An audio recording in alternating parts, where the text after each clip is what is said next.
There are certain things in life that are worth remembering, and one of those experiences that you have to remember is when you go to a theater to see a movie that ultimately changes the fabric of who you are as a person. And I think that the first Avatar movie kind of did that for me. It was the type of movie that you go to this, experience. It's an event film. It's a movie that you want to sit in a theater to watch. Now, unfortunately, that was never the case for me. I never got a chance to actually see the very first Avatar in theaters. But what I was able to do was precisely a year ago, last week, I was able to go and sit in a movie theater and enjoy Avatar: The Way of Water, which I have to say lives in my heart in a special place, very much like the first movie. Now, most people would probably ask me, Marcelo, what is your favorite movie of all time? And for a very, very long time, until this day actually, I am willing to say that the very first Avatar is probably my favorite movie of all time. And I say that because the story truly does take you on an adventure. It takes you to an emotional place. It puts you in a headspace that few films are capable of doing. And this specific movie is capable of putting you in that headspace as well. The same way the very first film took you on this adventure. The second film also does the same thing, but it builds on the characters that we've known before. It takes you back to the moments in which you're, kind of getting where these characters are at, or what they're doing, or how they're feeling, and we have this ultimate connection to these characters. And whether you like to believe it or not, most of these characters do have a connective tissue within ourselves that we can kind of connect with, and characters that we would fight for and protect and truly make part of our own lives. I know I'm getting a little philosophical here, but the characters that are built in Avatar are very tightly knit. You see a family dynamic there. You see how well these, characters bind and truly melt together. And ultimately, it comes down to the writing and the direction that came specifically from James Cameron. Now, if there is a specific director that I would love to work with someday, would probably be James Cameron. James Cameron is a master of his own art. He spends the time and the effort and the detailing in order to make a perfect work of art. And, you might complain that, in areas of Avatar: The Way of Water may, not be in sync with the scenes or the moments that we know of in the first movie, but we have to also see this as a bigger picture. Avatar isn't just one movie. Avatar, technically speaking, is 5 movies.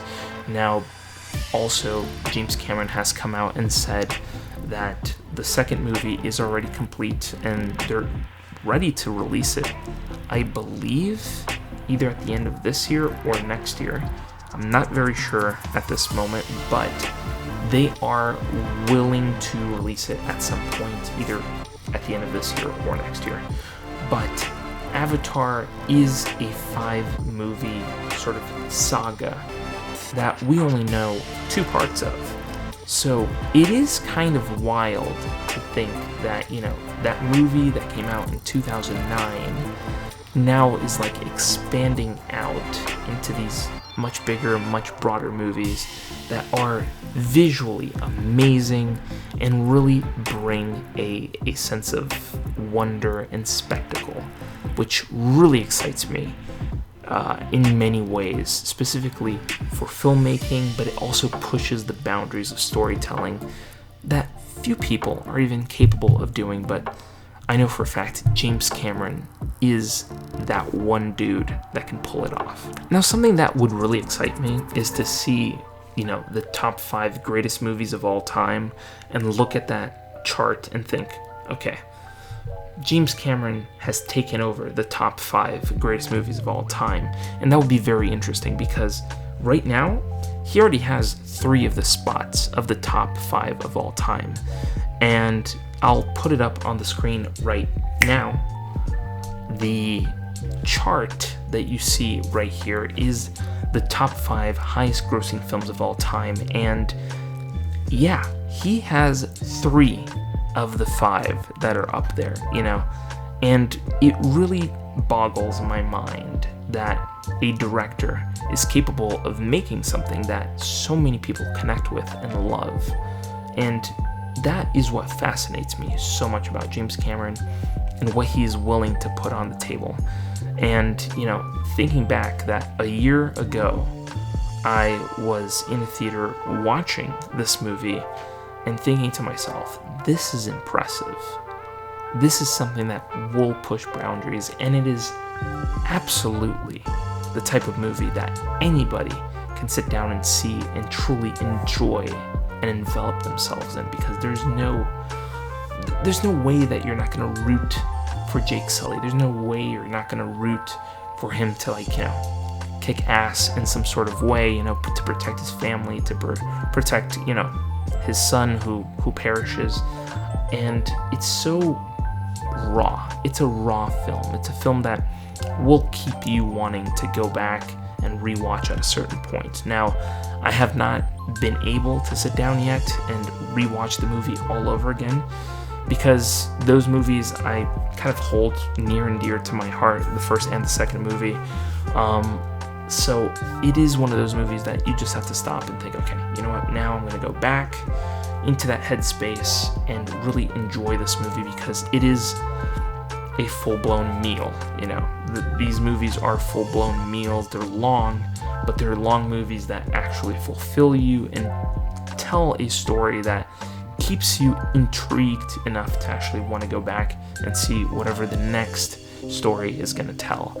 And that is why I am very, very, very excited to see what comes next from the Avatar series. But my thoughts on Avatar are unique to me.